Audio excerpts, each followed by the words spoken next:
Bismillah, Assalamualaikum warahmatullahi wabarakatuh. Saya Nur Raja Dayang dari para relawan Indonesia.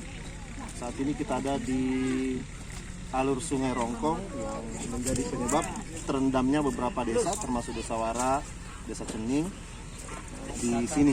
Nah, kita berharap ada solusi besar untuk menyelamatkan saudara-saudara kita di sini yang sampai hari ini sejak 2-3 bulan lalu perkampungannya terendam air sampai sebatas dada. Nah, saya bersama Pak Desa Wara, kita berharap ada penyampaian dari beliau tentang harapannya kepada semua pihak terkait, baik pemerintah atau siapapun terkait daerahnya. Silakan. Terima kasih. Ya. Harapan kami sebagai pemerintah dan untuk masyarakat kami di Desa Wara, salah satunya adalah bagaimana bentuk perhatian yang besar untuk penanganan Sungai Rongkong. Apabila penanganan Sungai Rongkong ini tidak begitu maksimal, itu belum ada jaminan untuk mensejahterakan masyarakat kami. Jadi hanya satu saja, bagaimana pemerintah dan semua unsur yang terkait fokus menangani persoalan Sungai Rongkong ini.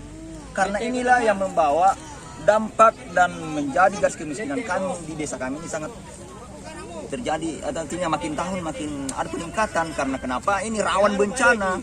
Masyarakat kami mengatakan, Pak, terus terang, andaikan ini bukan persoalan banjir, kami tidak butuh untuk dibantu lagi. Masyarakat kami di sini, tanah ini betul-betul luar biasa. Ya, artinya potensinya baik persawahan, perkebunan, ya luar biasa. Tapi yang menjadi yang selama ini adalah bencana banjir yang tiap tahun. Nah, dari mana sumber permasalahannya? Ini penanganan Sungai Rongkong, terjadi pendangkalan sehingga ketika ada banjir, curah hujan tinggi, maka itu sungai melebar, membuat sungai-sungai, anak-anak sungai, sehingga terbentuk sungai baru lagi. Makanya dikatakan ini Sungai Rongkong sungai liar. Intinya ini sungai, Pak, harus diperdalam, dinormalisasi, dinormalisasi. Kemudian ya paling tidak ada sifatnya upaya lainnya, tanggul untuk. Jadi ini kuncinya nih, kalau kita masyarakat kita mensejahterakan ini beberapa desa kemarin ini, termasuk desa kami, hanya penanganan ini sungai, paling tidak ini pendalaman.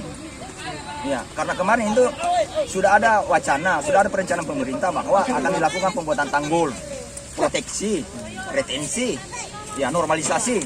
Ya, tapi mudah-mudahan itu akan terrealisasi 2021. Itu harapan kami. Itu ini saja yang kami minta.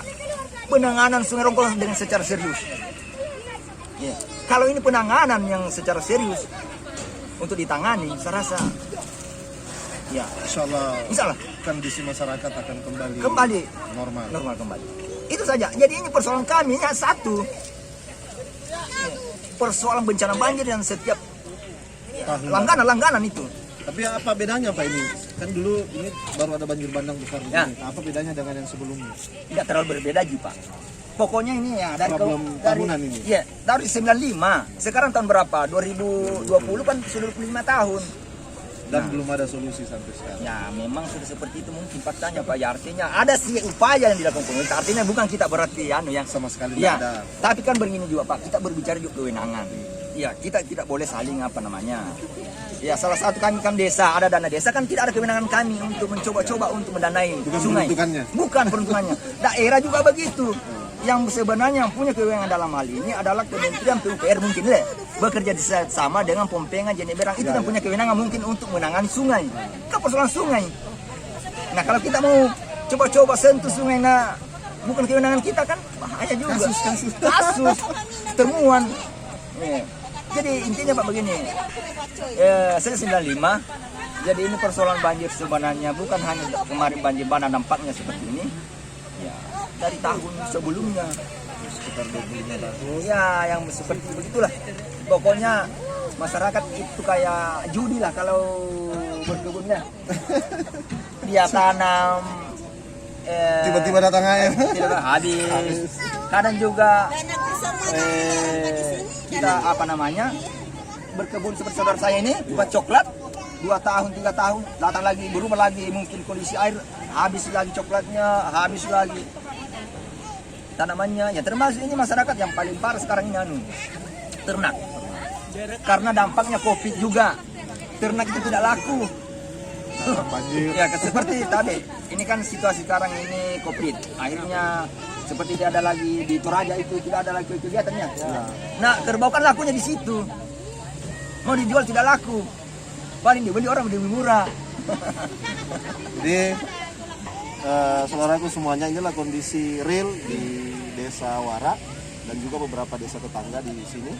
Kita berharap ada perhatian khusus dari negara, khususnya Kementerian PUPR dan Balai Besar Kompengan Jeneberang di Makassar. Jadi sekali lagi mudah-mudahan ini menjadi perhatian masyarakat kita di sini.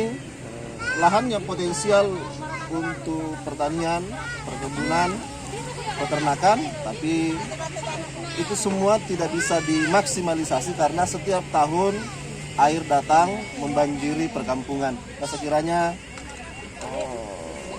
Sungai Rongkong ini bisa dinormalisasi, maka insya Allah gerak perekonomian masyarakat di beberapa desa di Malangke Barat ini bisa kembali bergeliat dan itu akan berimplikasi langsung terhadap kesejahteraan masyarakat di desa ini.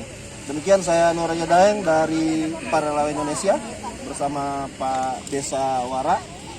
Izin. Terima kasih. Assalamualaikum warahmatullahi wabarakatuh.